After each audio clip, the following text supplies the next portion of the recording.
Nigerian Senate approves 2 out of the 4 tax reform bills, reject VAT increase. Labour Party in turmoil, Abure probed, Oti Kingibe orders suspended. Parents, teachers blame systemic failure for the 2025 UTME results. On the foreign scene, Mali junta bans political parties indefinitely. Hello and welcome to Trust News Hour. I'm Muhammad Kudu Abubakar. The Nigerian Senate has approved 2 out of the 4 key tax reform bills, marking a major step in the ongoing overhaul of Nigeria's tax administration system. The bills passed include 1-2 that repealed the Federal Inland Revenue Service Establishment Act, and the second that seeks to establish both the Joint Revenue Board and the Nigeria Revenue Service. These were adopted after a detailed review and a third reading on the Senate floor this Wednesday. Presenting the committee report, the chairman of the Senate Committee on Finance, Muhammad Sani Musa, emphasized that the tax reform legislation is vital for President Bola Tinubu's vision of growing Nigeria's economy to $1 trillion by 2030. President of the Senate, Godswill Akpabio, praised the progress, expressing confidence that these reforms will improve governance and transform the way taxes are collected and distributed nationwide.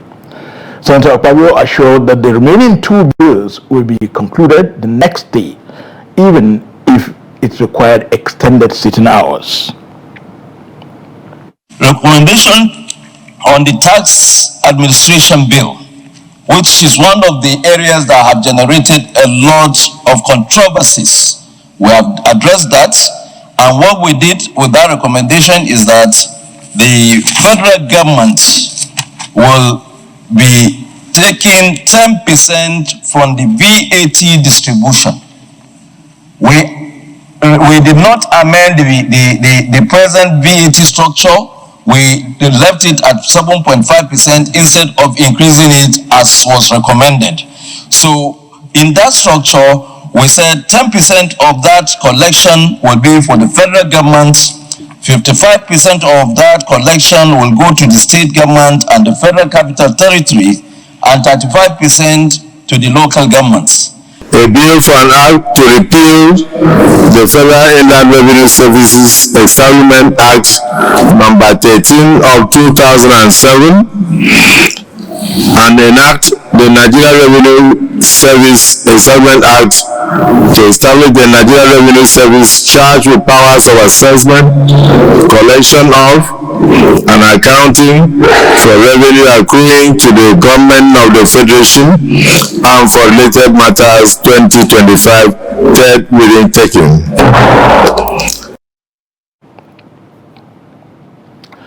Joining us via telephone is Yushau Aliyu, an economist, to discuss the development at the Senate this afternoon. Yushau Aliyu, welcome to Trust News Hour.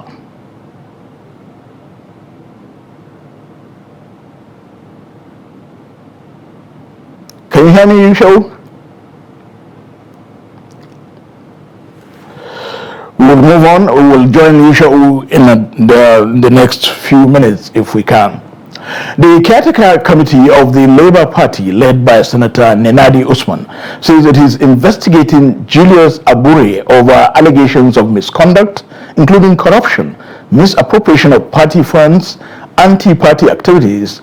At a press briefing today in Abuja on Wednesday, Senator Usman accused Abure of persistently parading himself as the national chairman of the party despite being removed, and of running the Labour Party as a personal enterprise to pursue selfish ambitions. She stated that rather than fostering unity, Abure allegedly exploited his position for personal enrichment. To address these allegations, the caretaker committee has set up a disciplinary panel chaired by Senator Ireti Kingibe, with Peter Ame serving as secretary.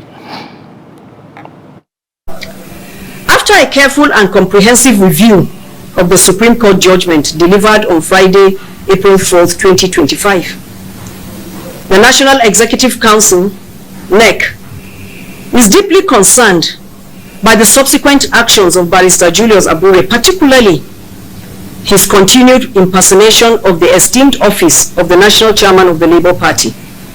These actions have not only violated the spirit and letter of the law, but have also brought the image and integrity of our great party into disrepute. In the exercise of its constitutional mandate and in strict accordance with the disciplinary provisions of the Labour Party Constitution 2019 as amended, the NEC in session hereby announces the commencement of disciplinary actions against Mr. Abure. These actions have started with the constitution of a special investigative committee to review the actions of Mr. Abure as it affects the image and integrity of the party.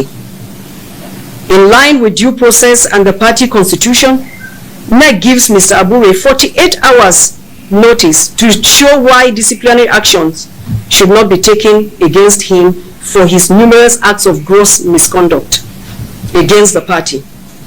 The formal notice of disciplinary action will be sent to the last known address of Mr. Julius Abure. He should take it that yes, since they said that, no, I'm no more qualified to be there because the two lower courts had been quashed. Therefore, the thing that should be there, because the environment cannot be left in the vacuum. So, the names that should feature in the right census should be the NCC, which came up through the effort and strength and consultation of the entire NEC. Because in simple mathematics, if you check the NEC today, what constitutes the NEC? This particular answer I'm giving will address some of the issues that some other people raised. In the NEC, you have the NCC, you have the TUC, you have the governor and the deputy. Then eventually the National Working Committee, the chairman, can feature so that he'll be feeding back their National Working Committee with the necessary information at the end of the day, because the NEC is one of the organs that is very strong after the National Convention. Meanwhile, the Julius Abure-led faction of the Labour Party has suspended 6 prominent members of the party, including the party's only elected governor, Alex Otti of Abia State. Others are Senators Ireti Kingibe and Darlington Nwokocha over alleged anti-party activities. Others suspended are Victor Afam Ogene, Amobi Oga, and Sheyi Shoumi. According to a statement by the National Secretary, Umar Farouk Ibrahim, the suspension followed recommendations from a disciplinary panel set up on May 2nd, 2025, and takes immediate effect. The party clarified that Senator Ninadi Usman was not suspended because she is not a registered member, but a supporter of the 2023 presidential campaign. The party also accused her of lacking the moral grounds to lead any internal probe. Reaffirming its independence, the Labour Party said it will contest the 2027 general elections without entering any coalition or merger.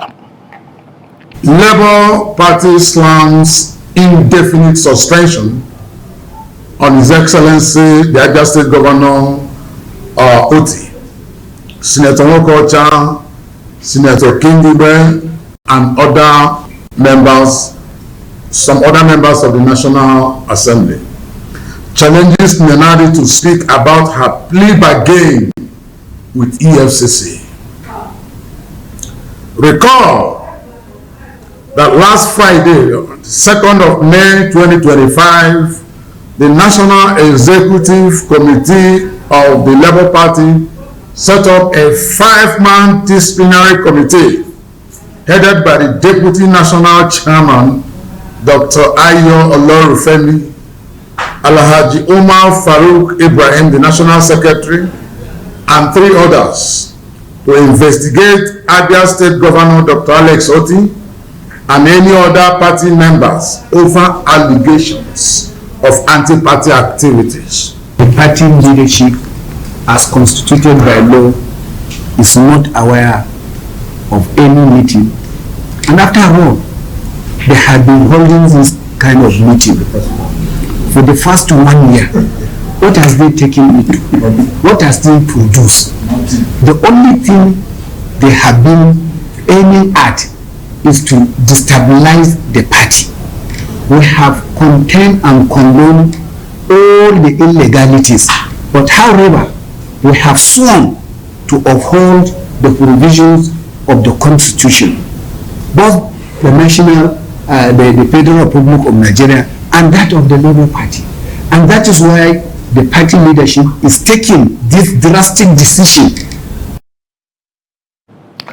The senator representing Kano South, Senator Ismail Kawu, has formally defected from the new Nigeria People's Party (NNPP) to the ruling All Progressives Congress (APC).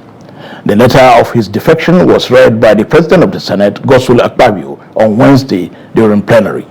The Senate President congratulated Senator Kawu for taking the decision to join the ruling party, describing the move as a bold and brilliant step. Senator Akpabio also encouraged his colleagues from other political parties to join the APC to move the country forward in the interest of Nigerians. Raising a point of order, Senator Kawu hinged his defection on the numerous court cases plaguing the party, saying such litigations have created division among members of NNPP. Senator Kawu called on the Senate President to ensure the notification is entered into the Senate's records for necessary legislative action. I like to formally notify the Senate through your esteemed office of my defection from the new Nigeria People's Party (NNPP) to the All Progressives Congress, the largest party in Africa, in accordance with the provisions of Section 68, Subsection 1G of the Constitution of the Federal Republic of Nigeria 1999 as amended. My decision to bid goodbye to the NNPP is anchored on compelling and undeniable developments within the party, which have rendered the party severely divided and dysfunctional. Over the past months, I have observed a growing number of litigations that have practically torn the party apart. Therefore, in the spirit of democratic accountability and in line with my constitutional rights, I have moved to the All Progressives Congress. I have a three cogent region which I want, and I am sending it to true lovers of democracy, more particularly my constituents. It is a constitutional representation. I am representing people, and they are looking up to me to bring something better and to do something better. Three areas. So all politics is local. As we start this work here in June 2003, I have almost 5 motions, which to do with the interest of Kano people, Nigeria, and of course my constituents. Family members of the Kano-born hunters who were reportedly killed at Uromi in Edo State have urged the federal and Edo State governments to fulfill their promises of ensuring justice for the deceased. At a 40-day remembrance for the deceased, the families met with the chairman of Bunkure, Kibia, Garko, and Rano local government areas in Kano State. They also staged a protest at the Kibia local government secretariat, alleging that government is not handling the matter as earlier promised, as the suspected killers are yet to be paraded. Deeply saddened by tragic loss of our community has suffered. The gruesome and senseless killing of 16 innocent hunters from our dear state in April at the Oromi community in Edo State remain a dark moment that has left our people in deep grief and sorrow. These victims were not criminals, they were law-abiding citizens whose only offense was being at the wrong place and at the wrong time. However, the demonstration we witnessed today serves as a powerful reminder of our duty as a government closest to the people, responsibility we were elected to uphold the diligence and compassion. I want to take this opportunity to sincerely commend His Excellency, the Director Governor of Kano State, Alhaji Abba Kabir Yusuf, for his commitment to justice and support for the victim families in both commendable and rising. We call on the community under the leadership of His Excellency and indeed the governor himself to expedite the pressure to deliver the justice and ensuring the promised compensation reaches the brave families. To security matters now, Boko Haram terrorists have killed an army captain in Izge community of Goza local government area of Borno State. The terrorists who struck in the early hours of Wednesday also killed another soldier. Confirming the incident, the emir of Goza, Mohammed Shehu Timta, said the assailants stormed the area around 1 a.m. and engaged the troops. He prayed for the souls of those that lost their lives and commended the gallant soldiers for coordinating other security operatives to repel the attack. The emir also thanked the Borno State Governor, Professor Babagana Umar Zulum, for the logistics support to the security operatives while calling on the federal government to equip security operatives with technological warfare. Meanwhile, Borno State Governor Babagana Zulum on Tuesday at Government House Chambers inaugurated a reconstituted committee on revocation of illegal hotels, brothels, shanties and criminal hideouts as part of the efforts to curb the menace of antisocial vices. Professor Zulum imposed a ban on the sale of alcoholic beverages in the state. He accused the military and other security agencies of promoting criminality, antisocial activities in Maiduguri and some communities. He charged the committee to purge the state of all forms of criminality, thuggery, prostitution and drug abuse, among others. This committee is in existence before. So we are now reconstituting the committee for greater efficiency and productivity. The committee has done very well before. But over a period of time, we became relaxed. And everything started again. I'm happy to know that army officers are here, especially the military police and others are here. Because most of these activities were committed by who? Some of them are deceased army officers, deceased security officers, current army officers, women officers, including civilians. So there should be no sacred cow in this matter. If we want the metropolitan council and we need the state to get rid of insurgency, terrorism, and all other sort of criminalities. Your Excellency, it is with great humility and a deep sense of responsibility that I humbly on myself, on my behalf, and all the committee members that we would like to express on behalf of all of us our sincere gratitude for finding us worthy to confer on us this mandate to discharge this responsibility. Our collective resolve is to restore order, safety and dignity within our community by addressing issues that threaten the peace and well-being of the community and the citizens at large. This community has been charged with a critical and urgent mission: the demolition of illegal hotels, brothels, shanties, criminal hideouts, and the curbing of antisocial vices.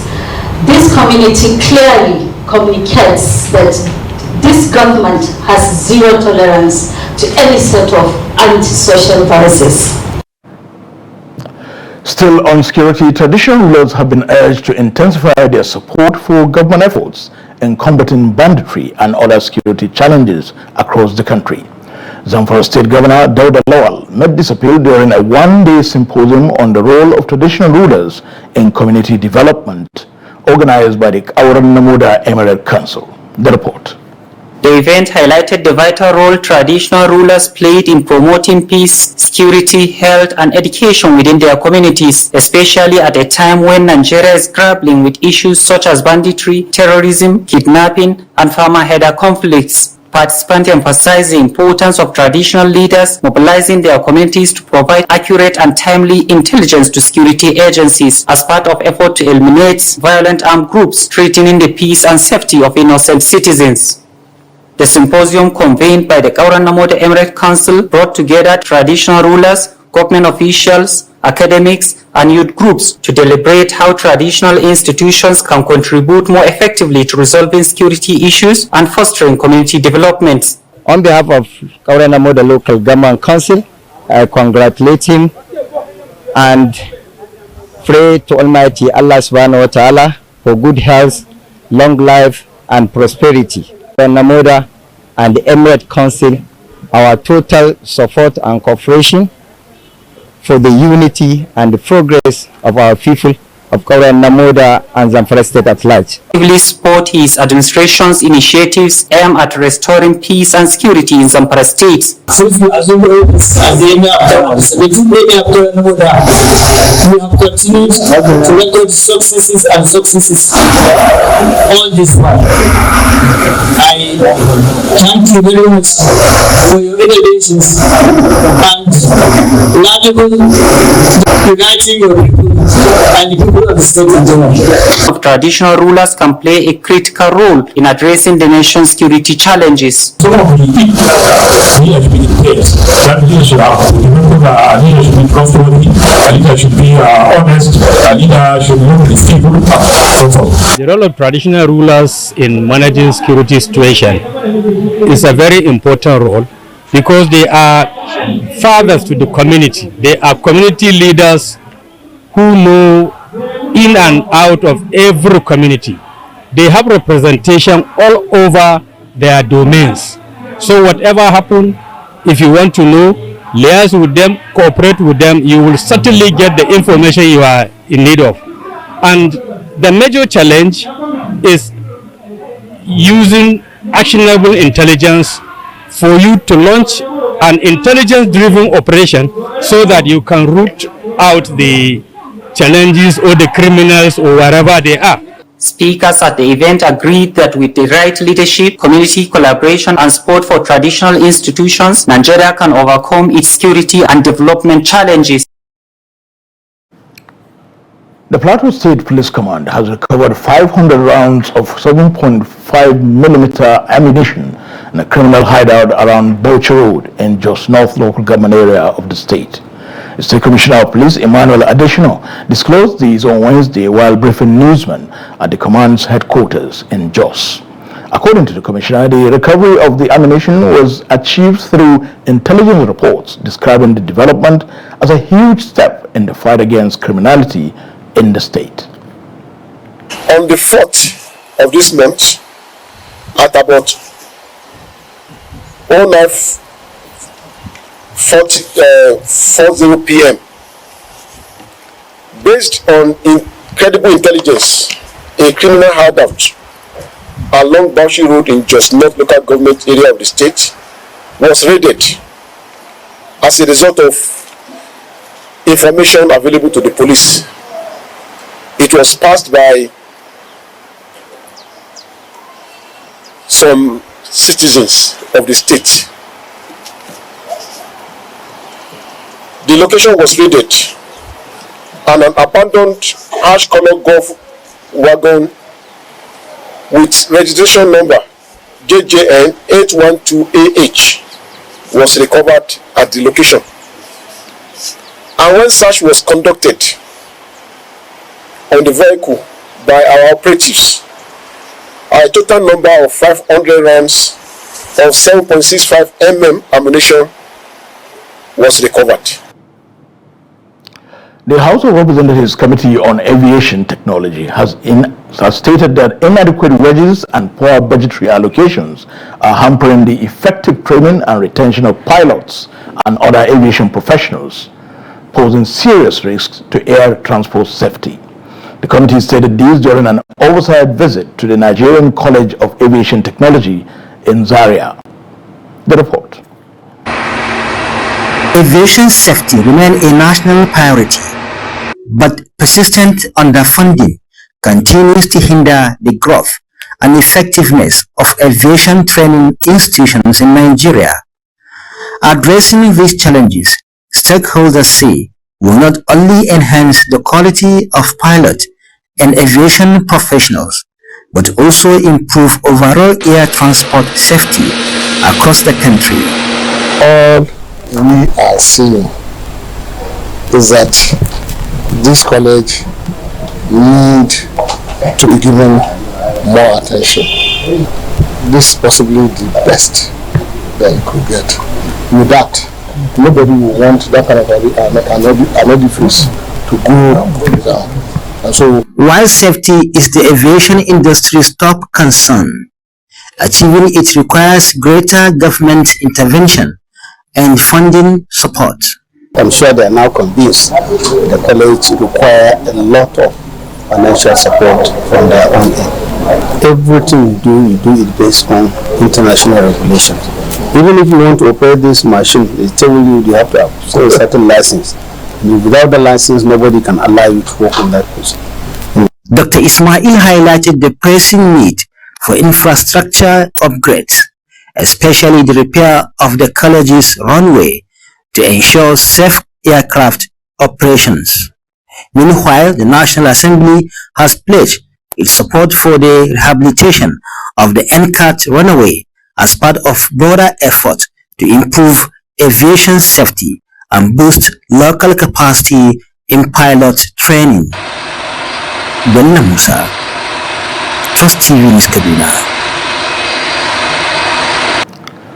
From aviation to the health sector, the mass exodus of nurses from Nigeria for greener pastures overseas has remained a major problem facing the health sector and has severely impacted Nigeria's healthcare delivery system. This has over the years been driven by factors such as meager salaries, poor working conditions, and limited career prospects. Against this background, Trust TV's Adamu Imam spoke to health stakeholders in Bauchi State on the need to address these challenges. The report. Many nurses are seeking better opportunity abroad, leading to shortage of manpower, hindering the delivery of quality services both in tertiary and primary healthcare system. Recently, the National Association of Nigerian Nurses and Midwives says over 75,000 nurses and midwives had left the country in the last 5 years. Experts have therefore advocated an increase in the number of nurses through better policies, saying they are critical stakeholders in the healthcare value chain. The controversy that existing between the Labour and the federal government, these are some of the areas that need to be addressed. And I think by and large, the federal government is working toward that. However, they need to intensify their effort to see the realization of this, and this is going to subdue the situation in as much as what the federal government is giving them, as well as the state government is giving them, and we are going to subdue most of the exodus. But we in Nigeria, we are neglected. That is why most of the nurses are traveling outside for the welfare, because chicken things that they are giving nurses is not enough. It's not even enough for them. So that is why they are traveling outside the country to get better care. Association have always tried to show the government that these people are not supposed to be leaving the country, because leaving the country is not like a loss to the country, because you cannot be able to train them. After training them, they're supposed to stay and work for the country, but they are not staying for the country. And still, our health centers are looking these members to work for the center. They added that the impact of this movement is not far from increase in the clinical workload, as well as reduction in the quality of care given by nurses who remain, while the federal government had tried to introduce service bonds to hold health personnel in the country for some years after training before they can work overseas. This seems not to be a workable solution, leaving authorities to think of better ways to address medical brain drain. Adam Imam, Trust TV News, Bauchi. Still on health, the Medical and Dental Consultants Association of Nigeria, MD-CAN, has lamented the inequality in salaries and payments among medical doctors who work in the federal establishments and those that are state-owned institutions. The consultants said there is the urgent need to address this pay disparity in order to ensure a level playing ground for all members of the association. This was contained in a communique issued to newsmen in Jos, the Plateau State capital, at the end of their NEC meeting. The communique was jointly signed by the President, Professor Mohammed Aminu, and the Secretary General, Professor Ayyebu Alhaji. Medical and dental consultants in the communique vowed to also continue to press home this demand by engaging the leadership of the Nigeria Governors Forum as well as individual state governors. This, according to them, will stem the tide of internal migration from state-owned hospitals to federal healthcare institutions in the country. Moving on now, at least 18 communities in Minna, Niger State, are currently facing a total power blackout due to an ongoing road construction in the areas. A statement by the Abuja Electricity Distribution Company, AEDC, on Wednesday said the road construction is ongoing along the Bakungu roundabout in Minna. As a result, communities around the Minna Sharia Court, Police Secondary School, Boso Low Cost, Boso Estate, Tudunfulani, Rafiniashi, Minna Airport, Air Force Base, Mekunkele, River Basins, Soje, Bakungu, and part of the Minna Bida Road are affected by the blackout. Other affected areas include Limawa, Darus Salam, Barikin Sali, GFLA, Kyles, Beji, and all its environs. The disco apologized for the inconveniences while pleading for the patience and understanding during the period for which the construction will last. The utility firm, however, did not state when the road construction will be completed or when electricity will be restored to the affected communities. The United Nations Development Programme, UNDP, says securing the Northwest Zone for peace, development, and prosperity requires trust and partnership, urging the people to work together to drive regional development. The UNDP team, led by Kadria Ahmed, stated this during a courtesy visit to Governor Daud Lawal and the Director General of the Northwest Governors Forum, Mariam Yahya, at the Government House in Gusau, the Zamfara State capital. The report. The Northwest geopolitical zone has been confronted with many development challenges, including banditry, out-of-school children, youth unemployment, poverty, and a stunted economy, among others. Not unaware of the need for collaborative commitment to address them, the Northwest Governors convened in Katsina late last year to discuss how best to tackle the issues and thereafter set up a team with the UNDP to study the situation and furnish the forum with recommendations. The visit of the UNDP and the Director General of the Northwest Governors Forum, Mariam Yahya, to Governor Daud Lawal of Zamfara is part of the effort to engage with relevant stakeholders to discuss the situation and come up with a blueprint on conflict prevention, peace building, promoting stability, fostering cooperation, economic prosperity, and sustainable development. You may remember that a key outcome identified by your good selves is the urgent need to develop a framework that will foster collaboration, promote regional stability, economic prosperity, and social advancement, and highlight the developmental issues facing the region. You will also remember that you said what you wanted is a framework that facilitates the development of a long-lasting intra- and interstate government structure. We're here as a secretariat in support with the UNDP, where we're collaborating to develop the Northwest Peace and Security This is one of the major outcomes of the Northwest Peace and Security Summit that held last year during 2024 in Katsina State. And so far, we've visited 4 out of the 7 states of the Northwest. We've had this similar engagement in Kaduna State, Jigawa, Sokoto, and Kebbi State. These are all the states so far.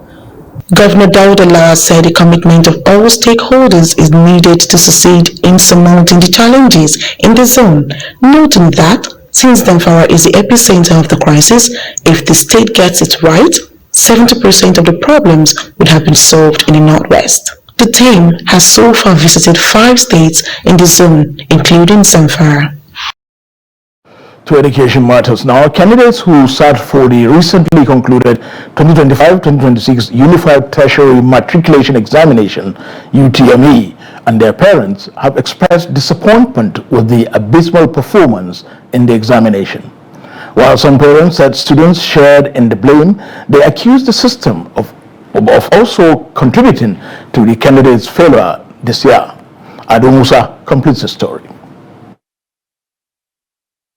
More than 1.9 million candidates sat for this year's Unified Tertiary Matriculation Examination, out of which 50% of the candidates scored below 200 points. According to JAM analysis, only 4,756 candidates scored 320 and above, while 12,414 candidates scored 300 and above. Some candidates who sat for the exam share their thoughts on the outcome. I think because of this mass failure, the exam, maybe lack of preparedness for the exam, and maybe lack of reading culture for other candidates. But as for me, I found the exam interesting, but I've not seen my results, so I can't say if I did well or not. To be sincere, that's quite unfortunate for us, because I'm not happy at all to hear that. Yeah, that's quite unfortunate, I think. I see the statistics saying that almost 75% of the candidates score below 160. So you see, I'm just praying for the best result. Yeah. Parents, teachers, and other stakeholders expressed divergent views on what could have contributed to the failure of the candidates. I don't know, it's like JAM is not fully adequately prepared. I will give you an example. My daughter was supposed to sit for the mock exam at the center here in Jos. Unfortunately, all the students that were supposed to sit for that exam that day couldn't write that exam because of network problem. I noticed that parents are in haste to send their children to school, instead of allowing the child to grow with the knowledge. Some parents who want to fast track their children's education. Like a practical experience, that there were children I noticed that by mere looking, they are not up to the age, up to 16 years. But of course, by the paper we have on the database, it shows the child is 16 years. Schools all over Nigeria are not well equipped in terms of infrastructure, teaching staff, and even the curriculum to cover in preparing students for this very JAM. And the real problem is because of our urbanization structure. Majority of Nigerians are in villages, and there is no light, no good teachers, no good schools, and even many qualified teachers are not there. And yet they expected to take the JAM. So that would be making the whole thing to end in anticlimax. They also propose ways to address future challenges in the examination process. Since the conduct of the exam is a yearly event, one would have expected JAM at least 2 months, 3 months before the exam to put in place adequate measures so that there will be a history exams exercise. The most critical thing is all the agencies of education should go back to the what is called to basics and tell ourselves the truth. Are we really ready for this exam for our children? And what type of people are we producing? Who will man the economy, especially public and private sector? Under these conditions, if we can't do it, then we have to restructure. But the examination, let it even be written. The outcome of the examination is a reflection of the state of education in Nigeria, which need urgent attention. Ado Musa, Trust TV News, Jos. The Adamawa State Government has approved an amendment to the 2025 budget to include an additional 1 billion naira allocated to the State Scholarship Trust Fund. The approval was given at the 6th meeting of the State Executive Council meeting for 2025. This fund aims to address outstanding tuition fees and allowances for students who are receiving government sponsorship to pursue their studies at the Mewar University in India under a foreign scholarship program. The Commissioner for Information and Strategy, James Ilya, conveyed this information to journalists following the council meeting, which was chaired by the Governor, Amadou Fintri, at the Government House in Yola on Wednesday. The Commissioner for Education, Umar Garba Pella, said the sponsored students are engaged in degree programs related to health and engineering. The State Executive Council has approved to amend the 2025 approved budget with extra requirements to the tune of 1 billion naira only in respect of Adamawa State Scholarship Trust Fund for payment of outstanding fees and scholarship allowances for Adamawa State students. One were these students ended up graduating, but because we had an understanding of this same institution, they allowed them to write their examination, but we didn't have enough in the budget to pay the school. So, and as a government that is committed to appropriation, we realized that we can't spend any one time of Adamawa's money outside projects and outside budget, and that's what informs the need for this environment today, so that we can have a budget that can accommodate the balance of the university.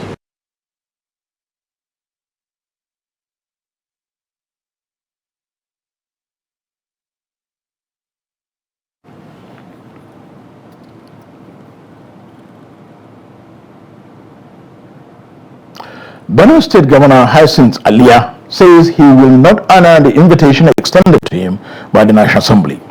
Governor Alia spoke on Wednesday through his Chief Press Secretary, Teso Kula, who addressed the media at Government House in Makudi. The governor's decision is coming a day after the Benue State House of Assembly passed a resolution calling on the Speaker, Hyacinth Dajo, to disregard the summons from the National Assembly Public Petitions Committee. The governor, through his Chief Press Secretary, said he will not only shun the invitation, but will seek legal explanation on the decision of the National Assembly to invite him. Benue State House of Assembly is not going to attend that, and again, they have resolved to go to court to challenge that invitation. The details I may not be able to give you here because I'm not speaking for the Assembly, but because you asked and it's already in the public glare, I decided to answer that now. The governor, on the other hand, has already gone to court to challenge. He has filed the case at the Supreme Court already to challenge what we can say unconstitutional action of the National Assembly. And so, because the case is already pending in court, we don't want to go further than that. Still in Makudi, journalists in Benue State have joined their counterparts across the nation to advocate for a media enhancement bill to improve the welfare and safety of journalists. They made the advocacy in Makudi on the sidelines of the 2025 World Press Freedom Week. The report.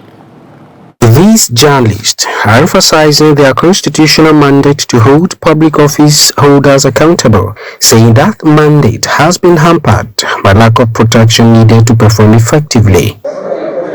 They are therefore calling on the federal government to provide adequate security for them, as press freedom cannot thrive in an environment where media professionals face threats and intimidation. We are aware that the media globally is under trial. Many journalists are being facing harassment, intimidation, and all forms of assault.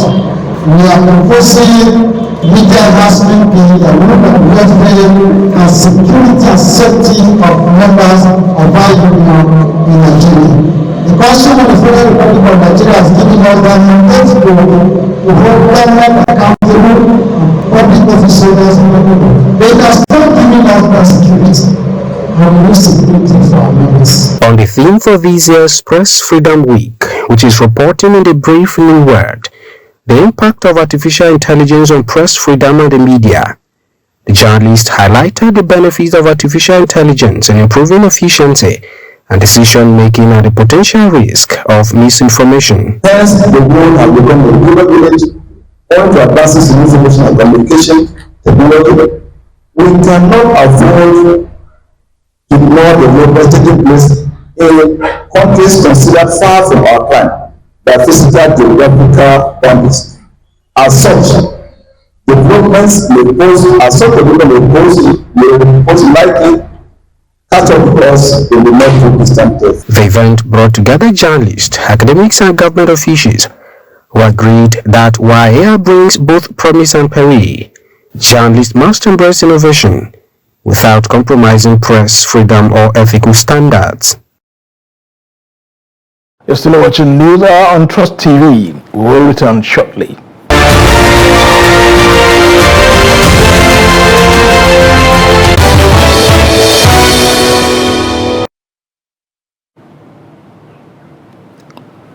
Welcome back. In business, licensed customs agents and members of the National Shippers Association of Nigeria have advocated for reforms to the Nigerian Ports Authority's e-call-up system, popularly known as the ETO ticket, before it is expanded to the ports in Warri, Calabar and Onne. Speaking at a media briefing on Wednesday in Port Harcourt, the group called for a comprehensive overhaul of the system, citing widespread corruption, operational inefficiencies, and inadequate infrastructure as major concerns. The resolution was jointly signed by Innocent Akuve, President of the National Shippers Association of Nigeria, Joshua Ahwama, Zonal Coordinator of the Eastern Association of Nigeria Customs Agents, and Emeka Nwosu, National Vice Chairman of the Council of Managing Directors of Customs Licensed Agents. The group said the e-call-up system is plagued by corruption and disorder at the Lagos ports, noting that truckers now endure prolonged delays and are forced to pay additional fees at loading bays. While the official ETO ticket is priced at 20,750 naira, it is often sold on the black market for as much as 400,000 naira, they alleged. Originally designed to manage truck traffic and ease congestion at the Lagos ports, particularly Apapa and Tinkand, the e-call-up system, according to the group, has failed to achieve its intended objectives. The federal government has revealed that Nigeria has so far lost more than 1.3 billion naira to the outbreak of Tuta absoluta, a pest commonly known as the tomato leaf miner or tomato Ebola, in 3 states. The Minister of Agriculture and Food Security, Abubakar Kyari, made this known on Wednesday in Abuja during the ongoing 4-day capacity building workshop for financial institutions. Abubakar Kyari noted that the outbreak had triggered a surge in the price of a 50-kilogram basket of tomatoes from 5,000 naira to 10,000 naira, approximately 30,000 naira, thereby worsening food inflation and putting pressure on household budgets. According to him, the states where the losses were recorded include Kano, Katsina, and Kaduna. He explained that the outbreak of tomato Ebola highlighted the fragility of Nigeria's horticultural systems, noting that the invasive pest can destroy tomato crops within 48 hours, resulting in catastrophic yield losses. Away from Nigeria and from abroad, Mali's military-led government on Wednesday suspended all political activities until further notice, citing concerns over public order. The decree, announced via national television and radio, comes just days before a planned Friday rally by opposition parties demanding a return to constitutional rule and protesting the junta's efforts to dissolve political organizations. This latest move is seen as another step in a widening crackdown on dissent and civic freedom in the Sahel nation, which has been under military rule since 2 coups in 2020 and 2021. On April 30th, authorities repealed a law governing political parties, a decision legal experts say could pave the way for their outright dissolution. The suspension follows the formation of a coalition of nearly 100 political parties united in demanding an end to the military-led transition by December 31st, 2025, and the release of a clear timetable for democratic elections and a return to civilian rule. Still from abroad, Israel's attacks on Gaza have killed at least 57 persons since dawn, targeting civilians in crowded places as its more than 2 months blockade of the besieged and bombarded enclave has caused acute food shortages, accelerating the starvation of the Palestinian population. A reconnaissance drone strike targeted an area near the Thai and Palmyra restaurants and Al-Weda Street in Gaza City. 2 missiles were fired at 2 locations at the same time, 100 meters apart, one inside a restaurant and another at the intersection PPL. At least 17 people more died. More relentless Israeli strikes were scattered across Gaza on Wednesday, with 13 people killed and several more injured. In a strike targeted all Karama School in the Tufa neighborhood in Gaza City. Also in the north, another 3 persons were killed and several wounded in a strike on a house in Jabalia. Another 8 people, including a father, his children and cousins, were killed in Han Yunis city in the south, including 5 in a strike on one home. India and Pakistan exchanged heavy artillery fire along their contested frontier on Wednesday after New Delhi launched deadly missile strikes on its arch rival in the worst violence between the nuclear-armed neighbors in 2 decades. At least 38 deaths were reported, with Islamabad saying 26 civilians were killed by the Indian strikes and firing along the border, with New Delhi adding at least 12 dead from Pakistani shelling. The fighting came 2 weeks after New Delhi blamed Islamabad for backing an attack on the Indian-run side of disputed Kashmir. The South Asian neighbors have fought multiple wars since they were carved out of the subcontinent at the end of British rule in 1947. The latest violence exceeds India's strikes in 2019, when New Delhi said it had hit several militants after a suicide bomber attacked an Indian security force convoy, killing 40 persons.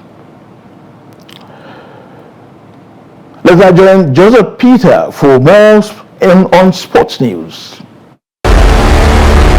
Flying Eagles of Nigeria reached the quarterfinals of the ongoing Under-20 Championship in Egypt despite playing Kenya's Rising Star to a 2-2 draw in the last match of Group B. The Flying Eagles finished second on the table with 5 points, 2 behind Morocco, who beat Tunisia 3-1 in the other match of the group and remain in Cairo for the quarterfinals against the second-place team in Group A. Group A is made up of host Egypt, South Africa, Sierra Leone, Zambia, and Tanzania. 7-time champions Nigeria will make a trip to Ismaila for their quarterfinal match on Monday against second-place team in Group C.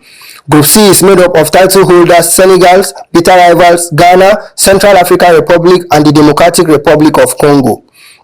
Kenya's Rising Star made the game difficult for the Flying Eagles as the Wards of Zuberi came from behind twice to salvage a point. Kevin Wangaya put the Rising Stars ahead after 5 minutes, converting a spot kick after a Nigerian defender stopped the ball with his hand in the box. Nigeria equalized 7 minutes later after Kparuguareyi found his way through the defense to place the ball beyond the reach of the goalie. The East Africans were back in front in the 68th minute as the Flying Eagles defense allowed William to blast the ball past goalkeeper Ebenezer Harcourt from Lawrence Inswinger. 5 minutes later, Nigeria leveled up with Captain Daniel Ebami sending Kenya goalkeeper the wrong way from the spot. Flying Eagles match will be the first quarterfinal starting at 1 p.m. Nigerian time. That is Sport News. I am Joseph Peter, Trust TV. And with that, we come to the end of this Wednesday's edition of News Hour on Trust TV. Do not forget to follow us across all our media platforms and join our YouTube live stream for more news. Thank you for watching. Good night.